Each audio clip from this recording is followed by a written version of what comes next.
Okay, so let's get started. Hi everyone, and welcome to today's webinar, Delivering High Impact Teaching and Learning in Face-to-Face and Remote Learning Situations. My name is Kendall Havenstein and I'm a Marketing and Operations Manager here at Smart Australia, New Zealand. I'm going to go through a few housekeeping slides and then I'm going to hand it over to today's presenter, and then I'll be back at the end after to do a quick close off work. So let's get started. So with your control panel, you can shrink it if it's in your way. So you just click on the white and orange arrow and that'll shrink it down to this size here. And then to pop it back out, you just click on the arrow again and that will pop it back out to its normal size. So we will have a short question and answer segment at the end of the webinar where you'll be able to connect with the presenter directly to ask any questions that pop up throughout the presentation. And you can ask questions two ways. You can type them into the question panel that looks like this. Just type them in there and I will read them out to the presenter, and you can also raise your hand to come off mute to ask a question that way. If you do have a question that pops up throughout, maybe about the presentation or if there's a technical difficulty, I will be here here to answer any of those questions that come through. If you don't get an answer straight away, and it is about the presentation, it's either because I'm going to save it up to the end, or I know that the presenter's presentation is naturally going to answer your question as it unfolds. So you can get a certificate of completion or attendance for this webinar. You just go into training.smarttech.com and then navigate to the certification Learn More. Click on Learn More and then it will pop out to our entire webinar library for this Ed-to-Ed series. With over 50 webinars in there at the moment, but they're laid out quite nicely. So if you just navigate to this webinar, scroll to the end, and then click on the Mark Complete button that pops up at the end, and that will automatically generate you a PDF certificate with your name on it. So for New South Wales-based educators, you can now earn NESA hours for this webinar, 1 NESA hour, and that's for proficient teachers. So how do you obtain that? At the end of this webinar, when I close it off completely, and a survey will automatically pop up. You need to complete that, and you need to complete entirely, and you need to attempt at least all the questions to earn that accredited hour, and you do need your NESA number handy as well to enter into that survey. So I need both of those things, a completed survey and a NESA number added, so I can submit it for you to gain your hour. Okay, so for today's presenter, we have Ben Pisani. Ben is based in Melbourne. He has over 15 years experience teaching at government schools throughout Melbourne.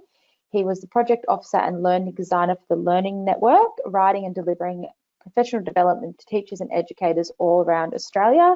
He's a SMART certified educator and he's currently at Pro AV Solutions, helping educators and schools reach their tech goals. So without further ado, I will pass it over to Ben. Thanks, Ben. Hi, how are you going? Hi guys, welcome to today's session and thank you very much for that fantastic introduction. My name is Ben Pisani and I will be with you for the next hour. And thank you very much for giving up your time. So what I'm going to do is I will be talking about delivering high impact teaching and learning face-to-face. So I've got shared my screen, but one of the things I'm going to ask, this is a little bit about me. Just very quickly, I was a leading teacher in digital technologies. I was a music teacher and a VCAL, which is an applied learning certificate here in Victoria. I was also a vet trainer and student manager. But you didn't come here to hear about me. You came here to hear about high impact teaching strategies in and remote and classroom learning. But for today, I am going to have a couple of shouted out activities embedded into my session. So if I could please ask you to open up either another tab or have your phone handy and go to hellosmart.com and enter my class ID, which you can see on the screen there. Join as a guest and then you can enter the room. I can see people are starting to populate the room. And what you will be able to do is you will be able to see my presentation on your device as well as participate in some of the activities. But it's just some reflection activities to get you to think about what we're talking about today and to get, I guess, just to process what we're actually getting. Yep, so we're getting some people in here, which is great. So I'll just give you a second. Maybe if you could write that down, 14957. That's my class ID, and it'll be Ben Pisani you should ask for, and that's hellosmart.com. Cool, I can see people are starting to pile into the room, which is great. I am going to move on because I do have a lot of content to cover into today's session. So if you do need any assistance with that, please put that into the chat box and Kendall can address that. All right, before we begin, I am going to start straight out on an activity. What are you hoping to get out of this session? So I'm going to run just this little shout it out. So in here, just put a response. What are you hoping to get out of today's session? Just briefly, you could share with us the idea that, so if you haven't used a shout it out before, you should have a little box that appears on your device or your in my room that you signed in for. You write your response and then click send response. You can send up to 10 things. But what are you hoping to get out of today's session when we're talking about high impact teaching strategies? Okay, we've got someone here, more strategies for remote learning. Now that's it's a really good point I'm noticing here. See, some tips and tricks for remote delivery.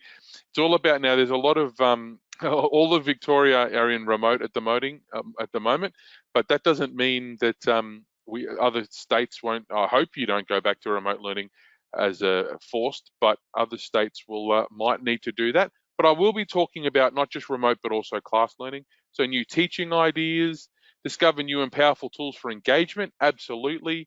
Methods for delivering high impact learning, some strategies to keep students engaged during remote learning, which is not just getting kids engaged in the classroom is a challenge on its own, but not just that, but getting them engaged in remote learning is a whole new level of challenge. All right, thanks for that, for your contributions. I'm going to move forward. So my learning intention is to identify some high impact teaching strategies reflected by educational research, to talk about how they can impact the teaching and learning in our classrooms, unpack the tools that the Smart Learning Suite offers to, I guess, to implement these high impact teaching strategies and explore how you can utilize them in your classroom to improve the student learning outcomes. So that's my intention, my learning intention for today. Now, I'm going to refer to a document. Now, if you, I don't know if you can see my camera right now, but I've got my document right here. This is a document that's published by the Department of Education and Training Victoria. And regardless of whether or not you're a Victorian teacher, if you teach in any state in Australia or anywhere around the world, this is an amazingly powerful document that applies to every single learning institution in the world, from preps all the way, or from kindergarten all the way through to adult learning. It's called High Impact Teaching Strategies, and it's used for teaching in Victoria. It's a document that was published by the department. It's part of the Victorian teaching and learning model. I'm not going to pull apart this too much, but I'm going to show you how it works quickly so you can see the context. But it's 10 instructional practices that reliably increase student learning. They're designed for teachers at any stage of their career, so that's really important. Professional learning communities as well as school leaders. They emerge from findings from tens of thousands of studies, particularly around work of Hattie and Mazzano, if you've heard about those two educational researchers, very, very big educational researchers. They have then hits, and one of the things I'm going to talk about, I'm going to talk about 10 strategies here which are identified in this document which apply to everybody. They're not new to most teachers, but this gives us the opportunity to think about how we can engage in teaching practices, and how we can implement, reuse, and re-engage in some of the things that we are delivering in our classroom. This is what's called the VTLM, Victorian Teaching and Learning Model. So you can see that what I'm talking about today is in this red box, and I know you can't read them. I'm going to show you in a second, but they sit at the bottom, so they're the ground level foundation of this entire model. Now, you will get access to this presentation after today's session, so if you want to come back and unpack this a little bit more, you can. But the reason why I wanted to show you this is down the bottom where my hits, or the 10 hits, are sitting, shows you that they're the concrete foundation that the rest of the model is built on. So these are the tools that we use in the classroom to ensure that we get the students learning and get that really powerful, those powerful outcomes for them. So these are the hits. These are the ones in the middle around my red box. Setting goals, structuring lessons, explicit teaching, worked examples, collaborative learning, multiple exposures, metacognitive strategies, questioning, feedback, and differentiated teaching.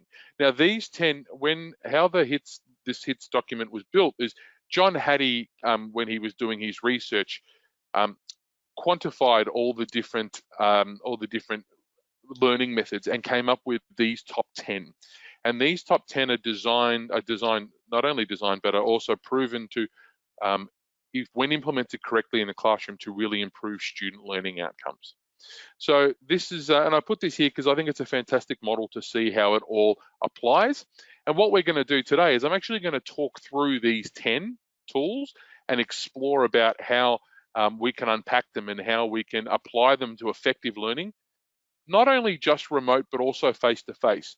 Because one of the beautiful things about the smart technology using the Smart Learning Suite and also with the smart boards is the fact that the online platform allows you to take the activities and the skills that you would do in the classroom with a physical board and actually get the students doing them at home in the remote learning space. So what I'm going to talk about, these activities are transferable between the two, and they really encourage student voice and student agency. They increase student engagement, and it actually draws out the students' learning so that you see a really drastic improvement in their understanding and their application of their knowledge. So I'm going to go through all of these 10 and we're going to unpack them and talk about how they link to those smart tools. And then at the very end, we'll have some questions. But in the middle, I am going to have a bit of a reflection. I'm going to talk about 5 first, a little bit of reflection task, and then 5 more. So setting goals, the first hit in John Hattie's HITS, or the department's HITS booklet, is setting goals. So lessons that have clear learning intentions. Now, learning intentions in Victoria are a big movement. So you'll see a lot of classes and classrooms having learning intentions on the board. So that's the idea of, at the start of every lesson, creating goals that a student is able to work towards in the class. Now, they need to be clear. They need to be measurable. They need to be things that students can use to what I call taste success. I always like to create opportunities for students to taste success in my classroom. And I did that by creating overall learning goals and then breaking them down into stages so that as they worked through stages, they could celebrate their successes. Those successes therefore push them to engage in the next stage so that they could eventually achieve that goal. And it can motivate them too. So how can you use, how do you do setting goals? So using tools like shouted outs are fantastic. Shouted out, if you haven't used one before, is like what I did at the start. So that idea of what are you looking for to get out of this class, I was actually using that to see if I could set some goals for myself, drawn from my from the voice of the participants in the room. So creating activities like shouted outs can get students to share what they want to try and achieve, can also get them to share what they want to know about the topic or what they already know using a KWLQ, know, want to know, learned, and questions, those sort of tools. So those shouted out tools can be really, really powerful to help you, I guess, develop your goals and mold the goals that you have with the ones that the students have for their learning. The other thing to do you can find is that entry and exit tickets. Now, we always think about goals as something that we have, that we develop at the start of something, but don't forget, goals are also something that we can develop when we reflect on what's happened in the past. So creating exit tickets at the end of a lesson can determine and form the goals that you have as you move forward for the next lesson. And then creating entrance tickets using handouts or even just using shouted outs, using any of these tools can really help you to solidify, I guess, the goal process that you are using in your classrooms and to, I guess, the target you're learning. The second one that I'm going to talk about now is structuring your lessons. Now, the lesson structure maps your teaching and learning that occurs in a class. Now, one of the things that I noticed people said that in the first shouted out is they're wanting to look for tools to get increased engagement in remote learning. One of the things that the biggest challenges that I know teachers that I work with faced in the first round of lockdown was that we have such a strict routine when it comes to working in schools that the minute that we went online, that routine was sort of thrown out of the window, and students were, we were struggling to get students engaged in their learning, and we were struggling to get students participating. But the structure that we have in a classroom can translate into that remote learning space very, very easily. And it's important that we structure our lessons or structure what we are going to do in our sessions just as much as we would in a classroom, or to reflect what we do in that classroom. So for example, I've got what you could do here is a basic, I guess, a high level diagram of a classroom. So you could start off with your introduction to concept, then you do your teacher-led instruction, then you do an application task. So it could be a gamification element, or students could be working on a project, an individual work, collaborative exercises. You could do anything like that where they're applying the skills, even trying out the skills you put in that instruction, or stage 2. Stage 4, after application with stage 3 into stage 4 with multimedia learning support, this could be an opportunity for you to bring in an expert other than yourself into the classroom. So you've talked about what you're talking about, you've talked about in instruction, then the multimedia learning support gives you another expert. So if you're talking about ancient Egypt and in a year 7 history class, you might bring in a BBC documentary there that relates directly to what you've been talking about. Then do another application task, go to a reflection, and finish off with your session summary. Now you can see here that this structure is quite, high level, meaning that there's not a huge amount of detail in it. But if we create routines for students, or we create that structure, they become familiar with it. When they become familiar, they become comfortable. When they become comfortable, we're challenging them to push them outside of their own learning boundaries. So think about the sort of structure you have in your lessons in your classroom, and can you go back to that high level structure like we're talking about now, without a huge amount of detail, and flesh it out in a new way in the remote learning setting, so that when you go back to face-to-face, the students' movement between the two different worlds has been relatively seamless. And I say relatively, it's not always going to be seamless, but if there is some sort of element, some sort of structure that we can relate to and link to, find that students feel more comfortable. When they feel more comfortable, they're going to stretch the boundaries of their learning, and they're going to take challenges, which is theoretically what we want to see happen. We want to see students take challenges in their learning and push themselves out of their comfort zones. The third one we're looking at about explicit teaching. Actually, so let me just go back. I just thought about one thing. Go back here with your and why I haven't unpacked this. I just thought for myself. I thought I didn't really necessarily talk about how I could use things like my smart boards or smart tools. But the reason why is, you will see as I move through the rest of these 10 tools, that you will see that where these will apply. So you'll see instruction will come into one of the other elements. It'll be application can be a gamification. It can be an assessment task. It can be all those sort of things. So it's about you just wanted to make sense that I haven't given any more depth to that, because you'll see that depth come out.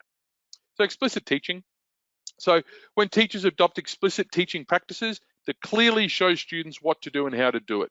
Now, like I've said, so far, these first 3, they're not nothing that you haven't done before. There's things that you aren't implementing in your classroom, in your practice already. But giving them a name and giving them a focus can really give us an opportunity to step back and process how we go about what we do, process the theory and research behind it, and then maybe think about different ways in which we can improve and implement our teaching practices. So with your explicit teaching, this would be, I guess, if you think about it, as your instruction. So this would be the stuff that you're standing at the front of your classroom, or you are doing in a remote learning setting like what I'm doing now. Students are sitting and listening. You are doing some instruction. You are presenting some sort of material. In the remote space, this will be screen sharing.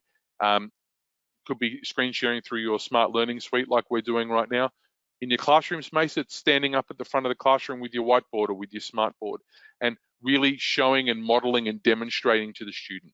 Now, this is generally teacher driven, and the hard part about engagement is that if you just have teacher driven content for the entire time, people are going to disconnect, and we don't want that to happen. We want people to be engaged, and we want them to have structure it so that we have some learning at the start, and then we move into the application of that. So that's what we're talking about with explicit teaching, and I'm sure you guys are doing that already. No, I'm sure, I know you do that already. It's sort of like a teacher's bread and butter. The next point would be your worked examples. So worked examples, it's about demonstrating steps about how students can achieve the learning intentions or the goals that you were set for that lesson or for that task. You see the term here by scaffolding the learning. So that idea of, I mentioned before, of breaking learning down into bite-sized pieces. I used to use the analogy with my students as a music teacher. I would teach students music theory. And a lot of students that were coming into my year 11 and 12 classes were generally contemporary players, so rock guitarists and singers and drummers and bass players and keyboard players who necessarily didn't have the strength in theory but loved playing. So what I would do is to come up with a learning goal of getting them to understand theory concepts, I would break the goal down into bite-sized pieces. I would show them how to do little elements of it. I would work through the examples, and then I would scaffold those goals so that they're actually able to achieve writing scales, for example. But I would work them through stages to get there, encouraging that taste success idea. I used to always talk about music theory or concepts being like a foot-long Subway sandwich. You know, you could try and stuff it in your mouth all at once, but you would probably choke and you would spit it out and not enjoy your lunch. Whereas if you took it in bite-sized pieces, you will enjoy the meal and eventually get through it. So think about scaffolding your learning and your worked examples like that, so students can move through the steps that you've shown them and to achieve success and to apply that learning to achieve that ultimate goal. So the great way to do this in the Smart Learning Suite, what's happening now with the lesson that you guys are seeing on your device, which you signed into my room, is a teacher-led. So what happens is when I change the slide, it'll change the slide for you. Moving that to a student-led gives students the opportunity to return to elements of the lesson at their on their own and to give them opportunity to unpack the ideas, particularly if you've got worked examples embedded in them. One of those things that you can also do in the Smart Learning Suite is embed those YouTube videos. And other than the fact that they are fantastic because they remove ads and they remove the banners, so it's and it's also student-safe searches when you're searching through Smart Learning Suite platform. It also keeps and embeds them in the program. It gives them the opportunity to go back in the lesson and engage in a video. Like you can see the sample of the video right here. This is one of the instructional videos, the worked example videos that I put on YouTube for my students that taught them how to create major scales. So they could go back and revisit them at their own pace. So coupling student-driven, the student controls up here in the lesson pacing with tools like your documents. They could be JPEGs or documents, they could be, or images, could be videos and YouTube clips. Gives students the opportunity to have some control over their learning, and they can go back and work through and unpack those worked examples at their own pace, which I think is really quite important. All right, I've gone through 5. So I've gone through the first 5. They were setting goals, structuring lessons, explicit teaching, worked examples. Oh, I didn't talk collaborative learning. Have I put this in the wrong? Have I put it in the wrong space? I did. So I'm going to go back to that in a second. I put my slide in the wrong place. The 5th one is collaborative learning.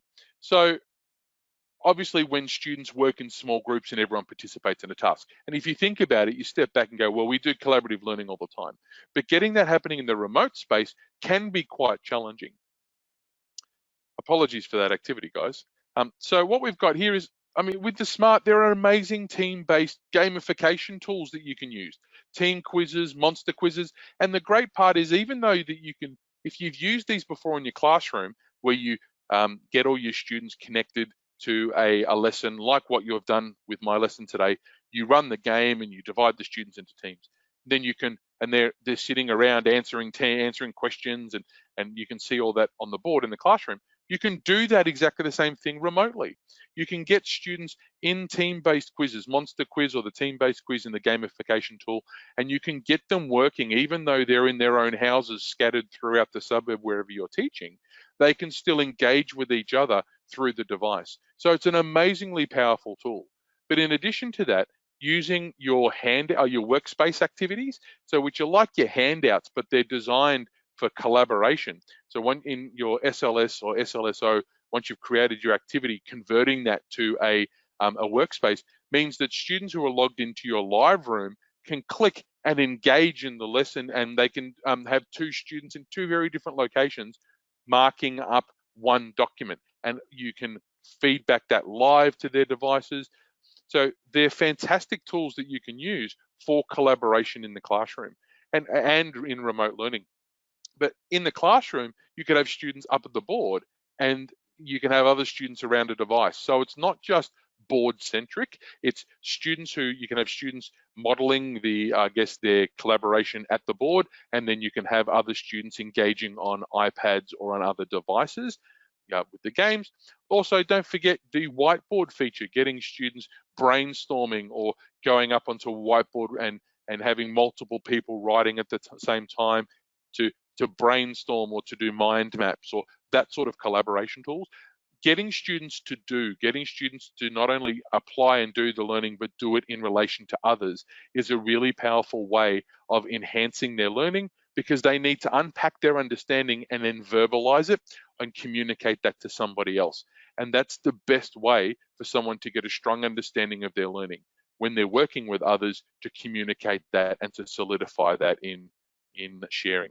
So what I'm going to do now is I now will go back to the activity that I was at before I skipped and go, we've now talked about 5: setting goals, structuring lessons, explicit teaching, worked examples, and collaborative learning. In one side, what do you see yourself using in your practice now? So you can just write 1, 2, 3, 4, 5. And how you do that is just write your into response, and there's a select category down the bottom. After that, when you think about those first 5 that I've spoke about and shared, think about which would you like to explore in your teaching practice in the future. So you may have used collaborative learning before, but now you want to think to yourself, I've done collaborative learning, but I've done that as project-based learning.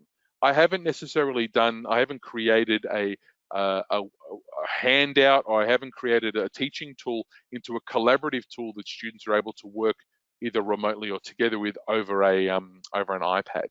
So if you could maybe think about some of those 5 that we have presented so far: setting goals, structuring lessons, explicit teaching, worked examples, and collaborative learning, and maybe think about sharing what you are using effectively in your practice now and what you'd like to put into practice in your future. But even to think of how many people publish goals in the front of their classroom. Do you put up learning goals? Is it something that you do at the start of a lesson? And the students can clearly see what the goals are for the lesson? Like I said before, I know Victoria do that.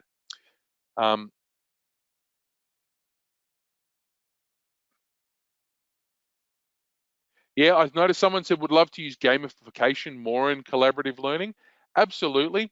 Those ideas that, using games like the monster quiz or using games like the team quiz is a great collaborative tool where you could actually have in a classroom, a little bit harder, I guess, in remote, but in a classroom, getting students around a device, then saying, having the team discuss what their answer is in sort of like Family Feud kind of style. You see where 4 people in a team discussing answers.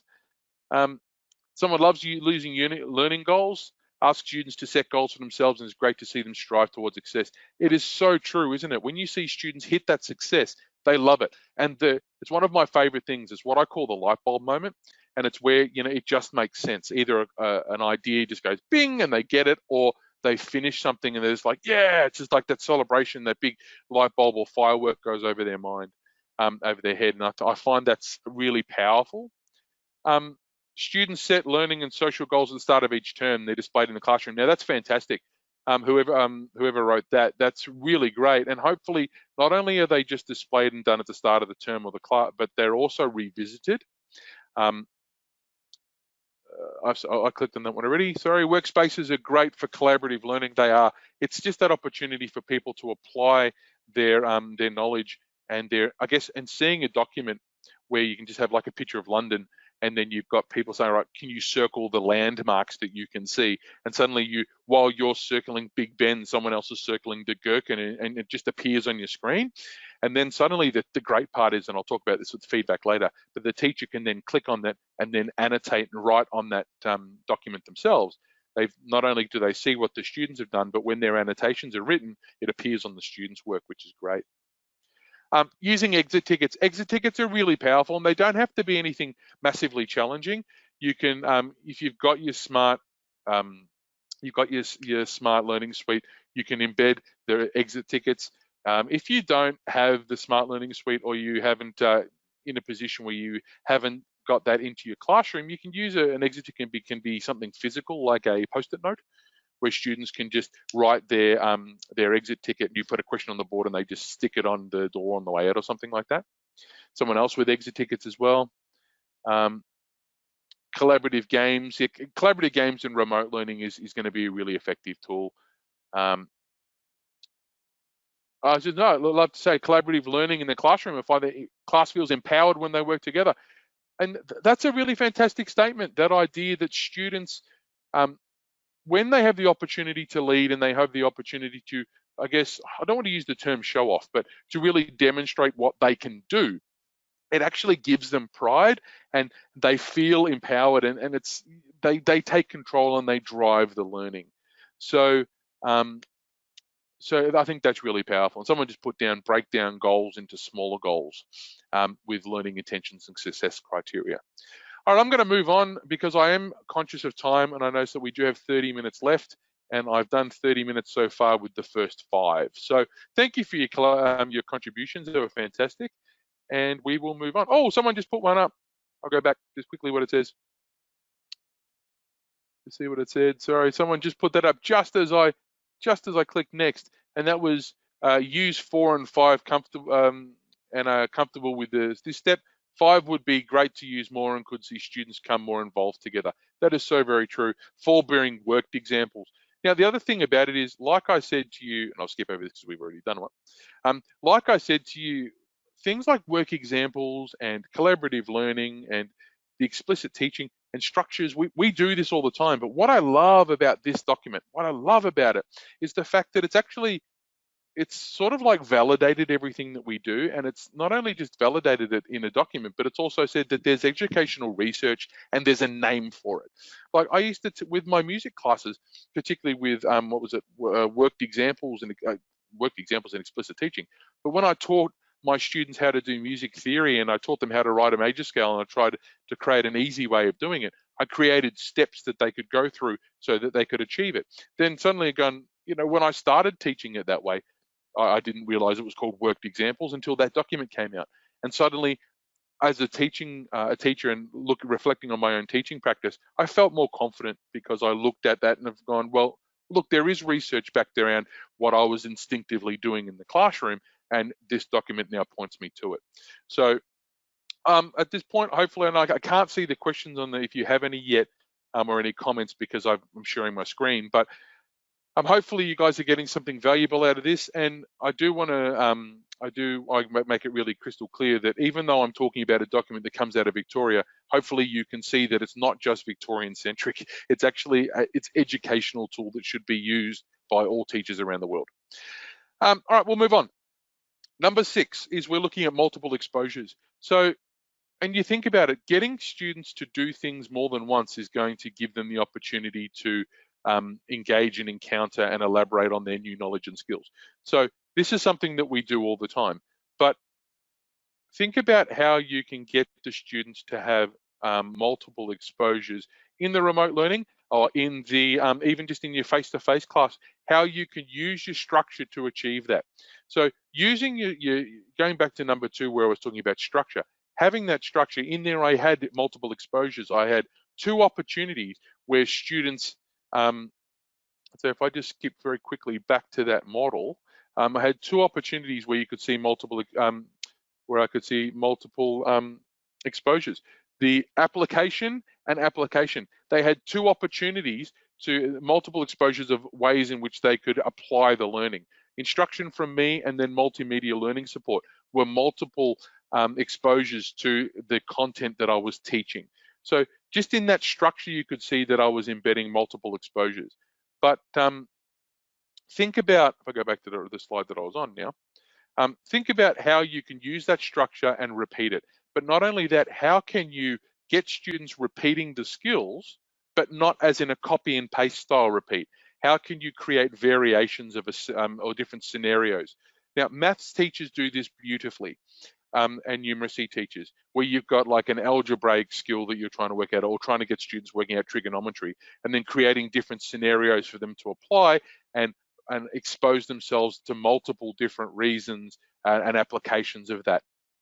If you're looking for an example of multiple exposures in, I guess, a pop culture reference, I've been watching the TV show Numbers, and if you haven't seen it, it's about an FBI agent whose brother is a mathematician, and he uses his brother's mathematical genius brain to solve crimes. And you see that the mathematical, his name's Charlie. Charlie is constantly using and applying theory, the same theories over and over again, to help find criminals. That is an example of multiple exposures where students are using the same tools but in different scenarios, and that can really strengthen their learning. Like that dartboard down the bottom, that idea that you throw lots of darts and you multiple times you practice and you keep applying, you keep going and going, and eventually you'll be able to hit bullseyes. So multiple exposure is really important, but not just doing it by, I guess, osmosis, structuring it into our learning so that students have, I guess, not only just exposure to applying those skills multiple times, but I'm also a big one for transparency. So I would tell students, all right, guys, today we are going to apply this skill again. Like with the major scale example, I said, yesterday we wrote major scales starting on G, F, and A. Now we're going to start major scales on B, B flat, and D flat. And they're like, oh, but we've done this before. I said, yeah, but A, it's in a new setting, so we're getting a whole lot of new notes and tools. And B, we're making sure that we solidify the knowledge of how to build major scales. So I would always clearly explain to them why we are doing those multiple exposures and why it was important. The other example that I use is in this element with the multiple exposures is a child learning to walk. When they stand up, they'll take a step and then they fall down on their butt. Now, if they didn't have multiple exposures to an opportunity to practice walking, they're not going to ever walk. They're just going to sit on their butts forever or crawl. So suddenly students getting up and trying again, taking 2 steps and falling over. And this is also the time during multiple exposures where I would sit there and talk about failure and success. And I love the acronym. I don't know if you've seen it. FAIL is an acronym for first attempt in learning. So it's that idea that, all the best people in the world, all the best learners, all the best thinkers fail. No one gets everything right the first time. And it's only through constantly being exposed to something over and over again, practicing our skills, reapplying it, do we start to succeed, and we stop and we reduce, I guess, not stop, but reduce the failures that we make. Because even as a musician for over 20 years, or it's over 25 years now, but over 25 years, I still make some mistakes when I'm doing some theoretical components. I don't get it always perfect, but I reduce the amount of mistakes that I make because of the fact that I've had multiple exposure to using those tools. And I would always describe that with students. All right, number 7. So we're almost at finished our top 10. Number 7 is questioning. Now, it's funny, I feel really silly sitting here talking to a webinar of teachers talking about questioning and some of these tools. And we know it's a powerful tool that's effective teachers use for gauging a range of purposes. And it's used to engage students, and it's used to stimulate interest and curiosity, and used as formative assessment tools. I understand all that. But the reason why I wanted to talk about it and explore how you can use some of these smart tools to implement questioning into your classroom is because I also wanted to give us an opportunity to reflect on the way in which we question and how we question our students. Are we doing it effectively? Are we questioning them in a manner that's on their level, that's engaging them, that drives them or motivates them to want to respond? And are we questioning them in a way that, and providing them an opportunity to share their answers in a way that encourages them to not just give one-liners? An example of this was in my VCE music class, I was getting my students and I had to get my students to reflect on their personal practice. So I had a series of questions that would be based around their, how they were practicing, what they were practicing, what their goals were.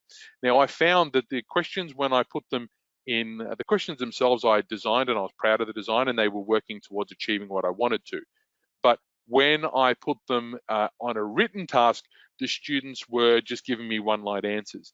However, if I watched the movie The Martian with Matt Damon, and I watched him give video journals while he was stuck on Mars about reflecting on his progression, I then thought to myself, all right, maybe the way I'm questioning it is okay, but the way that the questions are stimulating the responses or the answers from the students is not.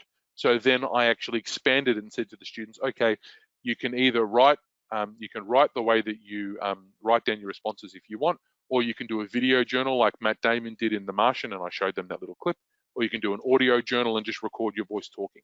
And suddenly students became far more engaged, and the responses that I was getting to the questions matched the drive and the motivation behind what I was trying to achieve. I've looked at the time. I've got to keep going quickly. So with your questioning, formative assessment versus summative assessment, using your gamification tools as formative assessment tools. Get the kids engaged by playing games, your match 'em ups, your speed ups, your monster quizzes, your label reveals, your game shows, you flip them out, those sort of fill in the blanks. Using those games as formative assessment to ask the students questions that you've been about the learning that you've been incurring through the lesson, but then also using that to gauge how you are going to move forward. But then looking things like responses and shouted outs to create formal and informal assessments. Like the shouted outs that I'm using in here are informal, but you can use responses to build a summative assessment task that students do at the end as a formal assessment. And then you can use different types of questions, truth, false, multiple choice, multiple answer, short answer. Embed all these into your assessment tasks to give students the opportunity to explore the different types of questions.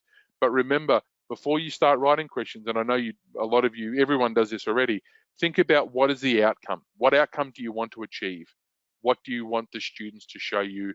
And then form your questions to match that outcome. I think that's really important. And if you do that, then all these sort of tools, the gamification, the responses, will then, I guess, hope to solidify and strengthen that learning. Also, don't forget your formal versus informal.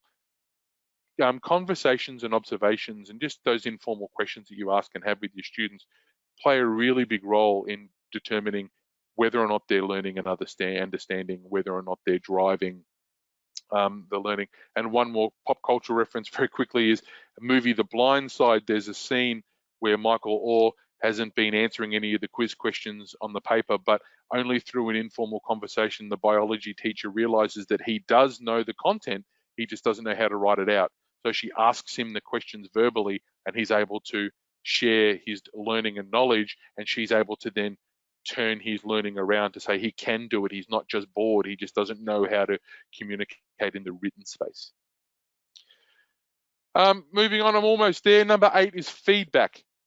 Now, I want you to think about feedback, I guess, in multiple levels, how you provide feedback to your students, but also how students provide feedback to you. I think that's really, really important.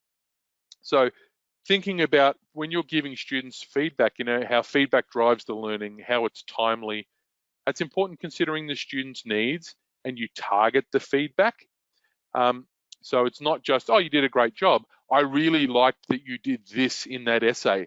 And then you go, you maybe reference a skill, or then you talk about a skill that needs developing. So you target what you liked, positive and negative feedback.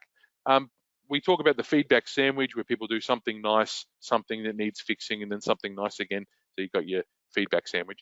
But don't necessarily have to do it that way, but make sure you do target and that we don't just provide students with negative feedback. We want them to experience positive as well, that tasting success.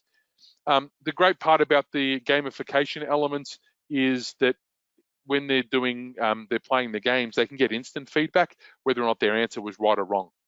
So that can help them to trigger metacognitive practices.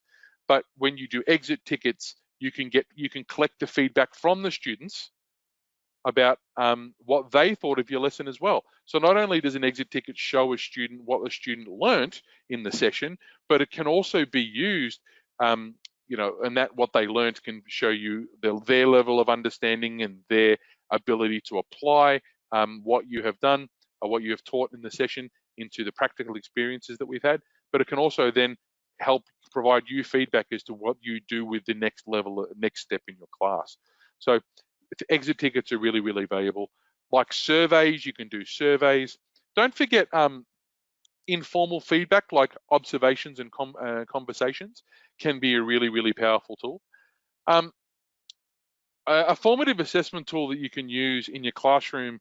Now you can do this remotely if you wanted to using a chat function, or you can do it in your room, is the Fist to 5.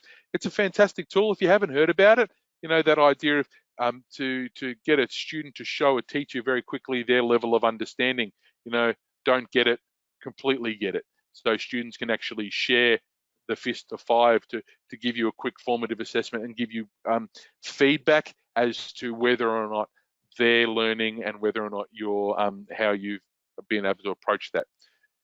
Also think about ways in which you can provide feedback to the student, so one-on-one with your planned assessment strategy. If you use, like I mentioned before, if you use the workspaces element of the handout in the SLS Smart Learning Suite, when a student hands in something, you can annotate on it, you can mark it, you can put stamps on it, and that feedback goes directly to the students live, so they can see, you can actually go and work with them. And even while they're working remotely, in a live lesson, you can click on their work and you can see that, oh, you know, you're doing a maths equation and you go, oh, Sam, you've done a great job, but you've missed, and you can just starting to circle things and write notes, and those circles and notes will appear on Sam's work. So that feedback in the remote and classroom setting, face-to-face setting, is so powerful. One other thing that is really important here is to collaborate and moderate. It's very important that if you're going to provide feedback to students, that collaborate with other teachers, get them to have a look over what you're doing and what their students are doing, and give them feedback outside of, I guess, your learning zone or your learning environment. That can be really powerful learning tool for students as well. Tracking the progress in some of the elements of the gamification and assessment tools. You can download Excel spreadsheets that have the students' results, their overall results, what questions they got right, what questions they got wrong, and you can use that to track learning and students' learning, and then you can use that as feedback, I guess, on their progression and their level of understanding. Second last one, metacognitive strategies, getting students to think about their thinking. Now, this is, I mean, it's a very strong, powerful learning concept. And if you approach it like metacognitive strategies, like this is a term for students, it can be a bit overwhelming for them. But if you get them think, you know, if they're playing a game, for example, like up here, they're playing the fill in the blanks. When you choose, when you're building your fill in the blanks, you have the options of giving them feedback at the end or giving them instant feedback. If you give them instant feedback, it means that if they drag the wrong answer into the space and it doesn't fit, the answer shoots back down to the bottom. And what that does is it makes them reflect on, why did I choose that answer? And what about that answer is wrong? Now, they might not actively think it, but then they'll go to select another answer and they won't choose that first answer because they know it was wrong. And then what they're doing is, on a subconscious level, they're starting to think about their thinking. Why was it wrong? Why was it, you know, why didn't it apply? The same thing with wrong answers when you're playing the games, you know, it'll stop you from progressing to the next level or breaking out your monster. So how they'll start to think about, they want to progress, they want to move through the game. So how can they improve that? What was wrong about their answer and why was it wrong? Getting them to using the exit tickets, the 3, 2, 1 countdowns, the cause and effect, the share 3 things you learned. These are all templates that are inbuilt into the SLS platform. Really powerful reflection tools, because it gets them to think about their learning. It gets them to think about what they, you know, how they applied their learning, what they did, and how they can improve and apply those strategies as they move forward. This metacognition cycle is really, really powerful. And evaluate their strengths and weaknesses, plan your approach, apply it. You know, using all these sort of things as we're going around and around and around, using our learning and the tools that we are using in our classroom to really get students thinking about their learning so that they make positive steps forward. And last but not least, differentiated teaching. Now, teaching methods are used to extend the knowledge of every student regardless of their starting point. And I think that's the hard thing with our classrooms being such a mixed bag now of students' ability levels. It's how can we teach and how do we create content that really helps them. Three ways of doing that. Is differentiating or adjusting the product. So thinking about like the example there, differentiate the product of a lesson by asking some students to teach other students how to complete the object, specific learning outcomes, using instances where making students grouping, careful consideration of how they work together. So differentiating the product that they're doing, differentiating the content, or adjusting content, or adjusting the process. I'm not going to read that on the screen to you because you are all very educated people and you're capable of reading it. But how are you changing the delivery, or changing the approach that students can take in the classroom to be able to apply and to understand and to extend their learning regardless of their starting point. And these tools can be really, really powerful. Using the gamification tools can give students, and then moving worked examples and videos and written tasks and creative tasks can really give students the opportunity to explore different elements of their learning and show how their learning can be applied, and not only show you as the teacher and the assessor, but also show themselves and show the world how they can apply and develop that knowledge. So I thought about, now we've got the next five. So those last five were multiple exposures, questioning, feedback, metacognition, and differentiated teaching. What are you using now? And what would you like to focus on in the future? Now, I know we haven't got a huge amount of time left, and I'll be honest with you, while you guys are hopefully doing some reflecting now and putting some responses into the Shout It Out, there is a lot of content in this. And to be honest with you, I could very easily do a 1-hour webinar on every single one of these high impact teaching strategies. But the point of today was, I guess, to explore these 10 and show you how you can use some of the elements, the smart elements, in your remote and face-to-face classes, but also to validate some of the things that you guys are already doing and showing you that there is resources out there. There's research and resources out there that really validate and solidify those practices that we do by osmosis, I guess, or we do just instinctively. That's the word I was looking for. Having a look here, I'd love to work to improve on differentiation. I know how valuable it is and often feel that I miss the mark. It's where I want to practice most. You know what? And that's the hard part, because, and it's for all of us, it's that idea that you might do a lesson that you've differentiated a lesson and it worked in that space, and you think fantastic. Then you use those strategies in the next lesson, and then it doesn't work, and you're like, but it's the same group of kids. Why didn't it work? It's that idea that, when we're dealing with people, we're dealing with emotional beings, we're dealing with humans, and what works one day might not work the next day. What doesn't work might work.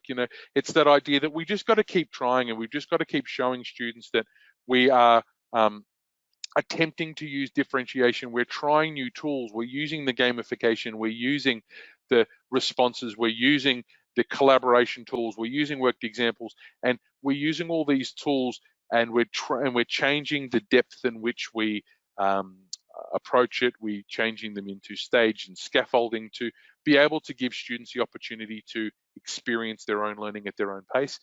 Sometimes it's going to work, sometimes it's not, and it's okay it's okay to try and differentiate your lesson and it not work. It's not okay not to try. I suppose that's this. Like I said, differentiation is a session that we could talk for hours on, and how to approach that effectively. I guess an example of differentiation I talked about before was using in my responses, getting students to use the video chats and the audio chats and then the journal entries. Just trying something like that. Maybe try one thing and then build it up from there. learn more about metacognition, thinking about thinking, just that idea, improve and foster metacognition, that opportunity for students to give any opportunity for them to think about what they've done and how they wouldn't apply that in the future. And if you think about metacognition, you would have experienced it as a kid. Did your parent or guardian ever say to you, now I want you to think about what you've done? And then you suddenly go, oh, I'm in a lot of trouble here. And what you're doing is that's actually a metacognitive practice. Excuse me. Be more mindful of the types of questions I'm asking. Yeah, I think it's make sure that with your questions is thinking about what are you trying to achieve, and I think that's the goal. Open-ended questions. Open-ended questions are good. People always say closed questions are bad, but they're not bad. They're only bad if you only use closed questions and they're only bad if they're not achieving the learning outcomes that you want to. It's about choosing the right tool. The way I look at it when I talk to someone about the pedagogical approach to questions, there's not open-ended isn't better than closed-ended and vice versa. It's like saying a hammer is the ultimate tool. No, a hammer's good for hammering in nails. It's no good for feather dusting. So it's about open-ended and closed questions are like choosing the appropriate tool to achieve the outcome that you want to achieve. Explore more metacognitive strategies has become helpful when students become more self-motivated. Yeah, and with remote learning, that's sort of the world that we're moving towards. Differentiation again. So there's points there. I really appreciate that feedback and that engagement. Now, there's been a lot to absorb in this webinar. So can I suggest 5 points? 1, revisit the concepts in this session by accessing the offline version. Now, you'll get sent a link that you can come back in and access this. The shouted outs won't work because they need to work when I'm running the class live, but all the other slides are there. So please come back and have a look. Download the HITS document. Now, I emailed that to Kendall. I'm pretty sure she'll send that out. It's a PDF version of this. If you don't get it, just Google the High Impact Teaching Strategies Victoria and download this PDF book. It's fantastic. 3, reflect on your practice and look at what you're already doing. Because this isn't designed to pull apart what you've already done. This is designed to enhance what you've already done and give it focus. And then build on that fantastic work to extend the way that you are looking at these high impact teaching strategies in your teaching practice, to extend that growth and extend that student development. And then once you've done that, branch out and try something new. Don't try too many things at once. If you want to work on differentiation, maybe try introducing 1 or 2 different ways that you could differentiate things in your learning or in your classroom.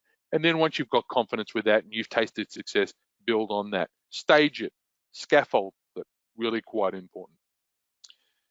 This here is a HITS review. We're not going to do this now. It's just a label that you can come back and do this in your own time. I put this in here for the people who come and do that offline. But so, ladies and gentlemen, I do want to say thank you very much for your attendance. I hope that it has been valuable. I know that there has been a lot in there. I know there's going to be some questions, and I haven't left a huge amount of time. So I will hand back to Kendall. But if you do have any questions, my details are there, and they will be in that last slide. So please don't hesitate to contact me directly if you have any questions. So Kendall, do I hand back to you? You're there. Yeah, sure. I will take it back. No problem. And yeah, that HIT document that you referred to, I have attached it to the email that everyone will get after this webinar. When the recording finishes generating overnight, they'll get an automatic email with a recording and also that document that you mentioned. So everyone will get that, all registrants, not just the attendees, the absent people as well, who might come back and listen to the recording later. We'll also get that. So if there's any questions for Ben, now is the time.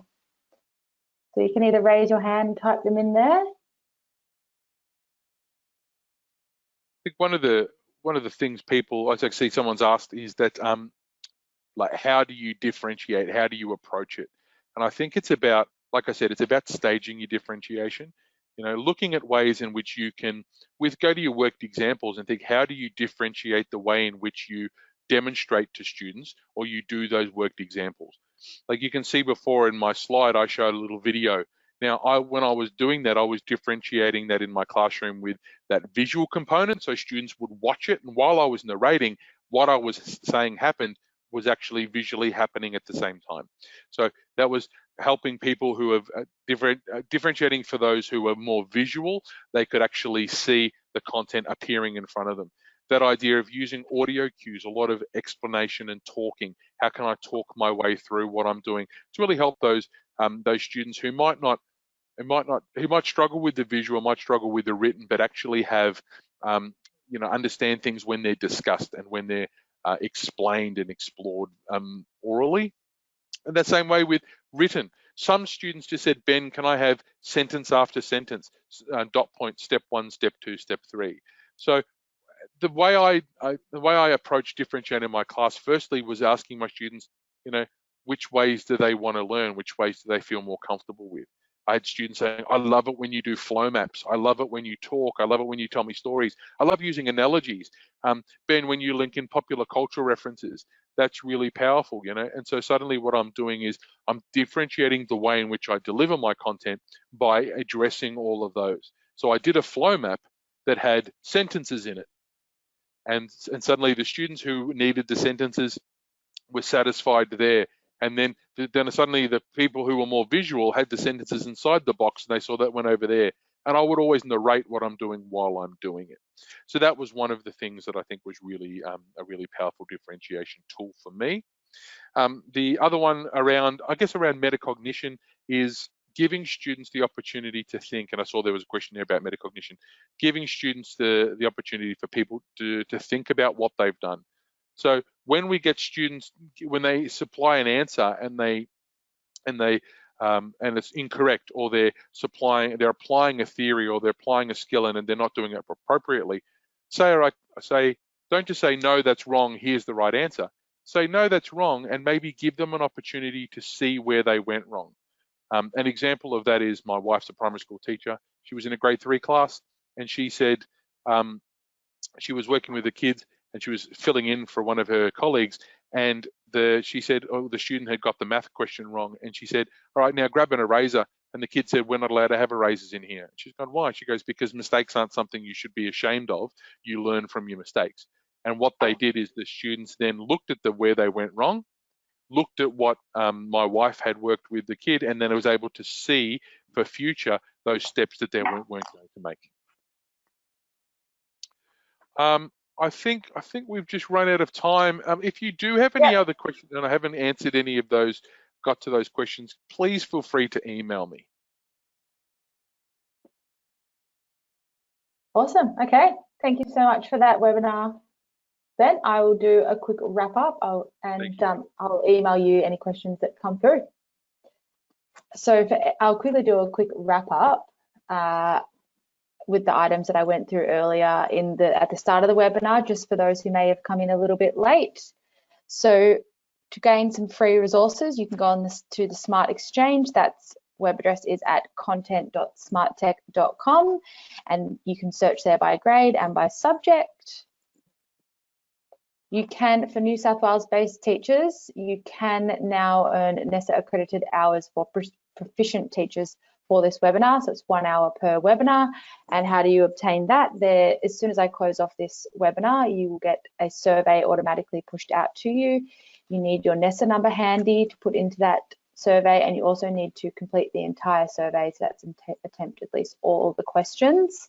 And then I will be able to submit it successfully to NESA for your hours to be put onto your accounts.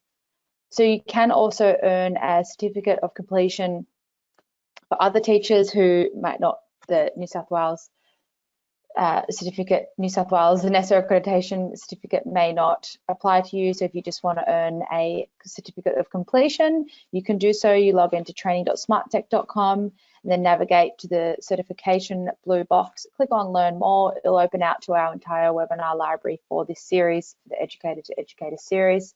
And then if you just navigate to this webinar and then click on the Mark Complete button at the end, and that will automatically generate you a PDF certificate. So I normally have these webinar recordings up and ready to go on the training.smarttech.com the following week. So for instance, this webinar will be up by next Wednesday. So if you make a note to check back next Wednesday it will be up there ready for you to get the certificate for that. So for upcoming events for SMART, we have our Inspiring Greatness Conference still in the pipeline. Even though there's certain restrictions, we are trying to make that happen, either virtually or in person. That is all still being nutted out yet. So there's some amazing workshops. We have some exciting keynotes lined up, local and international. We also have the panel discussion with the education leaders still happening, and last year that was received really well. We had 3 principals up on the panel, and one principal from Queensland and 2 from New South Wales, and that was really popular. So we've got that back by popular demand this year, and we're aiming for the event to happen in November.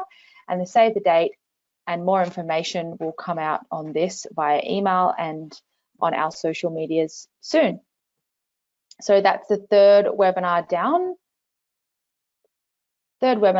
for this term. So halfway through, so the next webinars coming up next week, we've got the Future Frontiers, Education for a Changing World on Wednesday the 19th.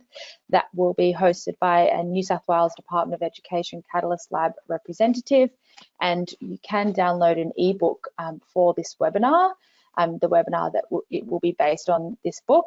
So if you go back to the registration page, if you missed it when you first registered for the webinars, there should be a pop-up message that comes up with an option to download the ebook. If that message doesn't come up, you can just reply to any of the email confirmations that you get when you register for these webinars, and that will automatically reply to me, and just let me know if you didn't get that ebook pop-up message. Sometimes pop-up messages are blocked in your settings, so if you didn't get that, just let me know and I can email you a copy of the ebook.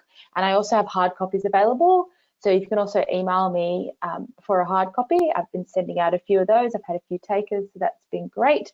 And then the last 2 webinars, Wednesday the 26th, we've got Smart Admin Portal and Teacher Smart Accounts, why you need them. That's more of a tech webinar, but it's still very relevant. And then last but not least, we've got Creating Simple but Effective Interactive Activities Suitable for Smart Notebook and Smart Learning Suite online on Wednesday the 2nd of November. And then that will conclude the series. So thank you for attending, everybody, and have a great afternoon. Thanks a lot. Bye.